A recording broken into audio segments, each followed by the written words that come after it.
भगवान की जय हो। जिनवाणी आचार्य कमलभद्र महाराज की जय हो। जिनवाणी माता की जय जय जय। आचार्य कमलभद्र महाराज के द्वारा लिखित ये रतन कर्म। अब यहाँ पर वो हाथ चल रहा है 143 काव्य होने के बाद आचार्य भगवान कह रहे हैं कि हे श्रावक, तू दो बात अपने जीवन में याद कर ले। पहली बात कि पाप के बराबर तेरा कोई शत्रु नहीं है और पुण्य के बराबर तेरा कोई मित्र नहीं है। पाप आखिर क्या है? पाप की परिभाषा कैसे दी है? हिंसा, झूठ, चोरी, कुशील, परिग्रह आदि और क्रोध, मान, माया, लोभ, सारे पाप इन्हीं रास्तों से आते हैं। कोई दूसरा रास्ता नहीं है। पापों का आक्रम ये जो रेलगाड़ियाँ हैं ना, अलग अलग नाम की, हिंसा, झूठ, चोरी, कुशील, पाप और क्रोध, मान, माया, लोभ, ये जो 9 नाम की रेलगाड़ियाँ हैं, ये सारी रेलगाड़ियाँ पाप भर भर के हमारे जीवन में लाती है और कर्म के रूप में हमारे साथ बांध देती है। जीवन में मनुष्य जब भी क्रोध, मान, माया, लोभ करेगा, शुभ कर्म का आक्रम होगा ही होगा। कोई भी रोकने वाला नहीं है। पाप पद का आक्रम होगा ही होगा। आखिर एक लाइन में उन्होंने ये तो कह दिया कि पाप के बराबर कोई शत्रु नहीं है, लेकिन पाप होता क्या है ये भी तो समझना है। यही नहीं समझ में आया तो बस ये याद रखा पाप हमारा शत्रु है, पुण्य हमारा मित्र है। क्योंकि ये तो सोचो कि ये आते कैसे हैं, इनके रास्ते कहाँ से आने के। बोल दो आवाज। ये धीरे धीरे बातें करें। और इसके उलट यदि इनका शमन कर लो, यानी हिंसा को अहिंसा में बदलो, झूठ को सत्य में बदलो, कुशील को शील में बदलो, परिग्रह को अपरिग्रह में बदलो, चोरी को अच्छोर में बदलो, तो ये अगर इसका उलट कर लो तो यही पुण्य का आश्रम है। ऐसे ही क्रोध, मान, माया, लोभ, इसका भी उल्टा कर लो। उत्तम, क्षमा, आर्दव, मार्दव, सत्सव, संयम, इसका उल्टा कर लो तो ये पुण्य के आश्रम है।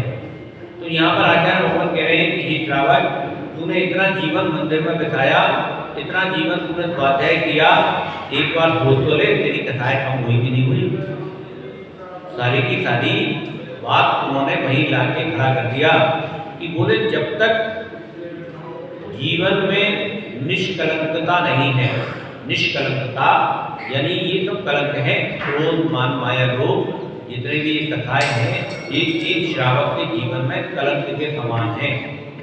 यदि इनके व्यवहार में इस तरह की चारों बातें रहती हैं तो वो निष्कलंक नहीं हो सकता, वो कलंकित ही रहता है वो मनुष्य, और कलंकित होकर फिर वो इस संसार में भ्रमण करता है। ऐसा यहाँ आचार्य भगवान कह रहे हैं। ज्ञान से चरित्र की शोभा होती है और चारित्र से ज्ञान की, इसलिए श्रावक को ज्ञान की वृद्धि करने के लिए आगम का ज्ञाता होना चाहिए। परंतु वह आगम का ज्ञाता यदि ऐसा निश्चय रखता है, ऐसा सिद्धांत रखता है कि पाप ही इस जीव का शत्रु है। आप समझिए, आप समझिए कहाँ से आ रहा है? धर्म ही जीव का मित्र है और धर्म भी समझ में आ गया कि सच्चे देवदास गुरु की पूजा और इसके अलावा इन सब वस्तुओं का त्याग, यही अपना मित्र है।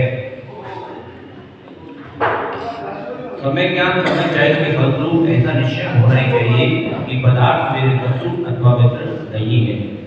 यदि किसी कारण से हमें क्रोध आ रहा है तो उस कारण को हमें जानना चाहिए कि मुझे क्रोध क्यों आ रहा है, इसके पीछे वास्तविकता क्या है। क्या किसी मेरे कर्म का उदय है? क्या मेरे किसी ऐसे शुभ कर्म का उदय हुआ कि मैं अच्छा कार्य कर रहा था फिर भी मुझे सुनने को मिला? बहुत बार होता है, जो अच्छे कार्य करने वाले होते हैं उनको ही सबसे ज़्यादा सुनने को मिलता है। ये नियम है संसार का। लेकिन उस ज्ञानी को ये भाव रखना चाहिए कि ये तो मेरे अशुभ कर्म का उदय था, ये तो मात्र मेरे को क्रोध दिलाने में निमित्त बना, ये तो मुझे इस पर लिखा है ऐसा। ये देखो, यहाँ पर आचार्य भगवान हमने पूरा श्रावकाचार पढ़ा दिया। अब लास्ट पर बता रहे हैं कि अपने जीवन को निष्कलंक करो। अब निष्कलंक जब तक नहीं होगा, जब तक क्रोध, मान, माया, लोभ की प्रचुरता जीवन में रहेगी तो निष्कलंक होगा ही नहीं। इसी प्रकार इनका झूठ चोरी खुशी ये 5 पाप जो महावीर स्वामी द्वारा बताए गए, इनका आश्रम यदि लगातार होता रहेगा तो जीवन निष्कलंकित नहीं होगा। इसलिए आचार्य भगवान ने अब क्या कहा 148वें श्लोक में, पर पदार्थ मेरे शत्रु अथवा मित्र नहीं है, शत्रु और मित्र तो मेरी अधर्म और धर्म रूपी परिणति है। जो मैंने धर्म रूपी कार्य किए, अधर्म रूपी कार्य किए, उससे जो मेरा कर्म का बंध बना, अब जो उद्दीर्णा में आ रहा है वही मेरा इस शत्रु और मित्रता का कारण है। अधर्म रूपी कार्य क्या होता है? अधर्म रूपी कार्य क्या होता है? अशुभ कार्य। अच्छा। बताया ना कुछ, जैसे हिंसा, झूठ, चोरी, खुशी, परिग्रह और क्रोध, मान, माया, लोभ, दिन भर आप यही कर रहे हो तो अब क्या होगा? अशुभ कर्म का चौथा होगा। तो ये क्योंकि दुख और सुख के साक्षात कारण वही है, अर्थात बाह्य पदार्थों में अनिष्ट और इष्ट बुद्धि करना मेरा कर्तव्य है। इसलिए जो बाह्य पदार्थ हैं, जो बाह्य पदार्थ मेरे को पाप कराने में निमित्त बन रहे हैं, ये मेरे अनिष्ट बुद्धि इष्ट बुद्धि करना मेरा कर्तव्य नहीं। इनमें अनिष्ट और अनिष्ट बुद्धि मत करो, अपनी क्रियाओं पर ध्यान दो। हमारी क्रियाएं क्या है? क्या हमारी क्रियाएं ऐसी हैं कि हम शुभ कार्य कर पा रहे हैं? अब कोई व्यक्ति आया और उसमें हम काम कर रहे हैं और काम करते करते हमें डिस्टर्बेंस कर दिया, अरे ये तुम कैसे कर रहे हो, तुम्हें तो कुछ आता ही नहीं। महिलाओं में अपनी क्वालिटी बढ़ाओ, अपने आप को इतना ऊपर ले जाओ, अपनी लाइन इतनी लंबी खींच दो कि सामने वाले की लाइन छोटी हो जाए। ये नहीं कि उसकी लाइन मिटा दो, नहीं, उसको तो वही रहने दो, उसको वही रहने दो। उसकी 1 फुट की लाइन है, 2 फुट की लाइन, और अच्छा करने का प्रयास करो और अपनी क्वालिटी दिखाओ। नहीं, हम सब कुछ कर सकते हैं, वी कैन डू एवरीथिंग, सब कुछ करने का सामर्थ्य है हमारे अंदर, इसलिए अपने अंदर क्वालिटी होनी चाहिए।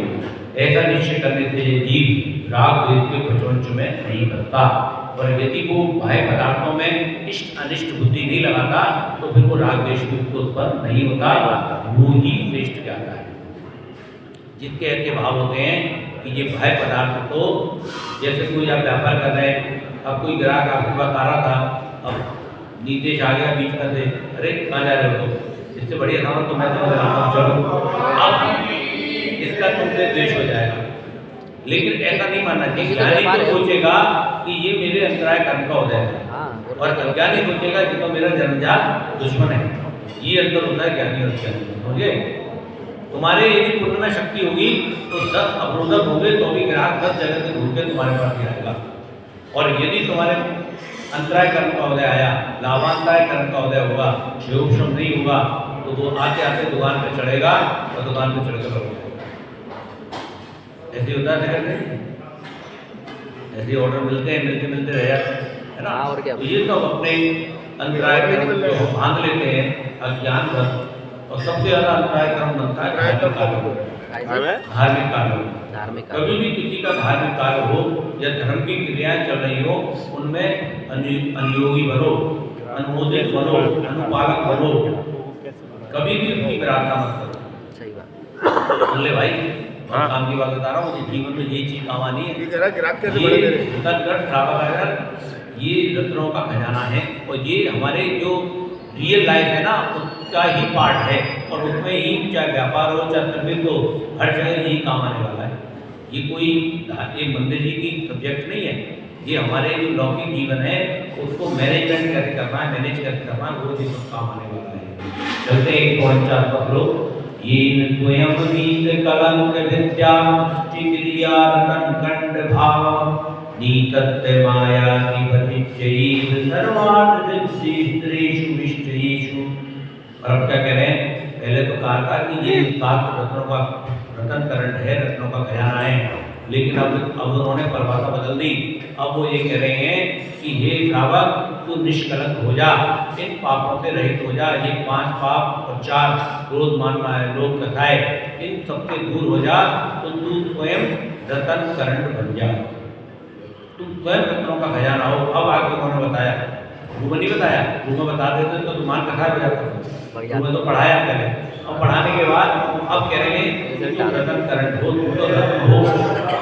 कौन सा रत्न हो? तुम्हें दर्शन, तुम्हें ज्ञान, तुम्हें करे रत्नत्रय ये धारी रत्न हो।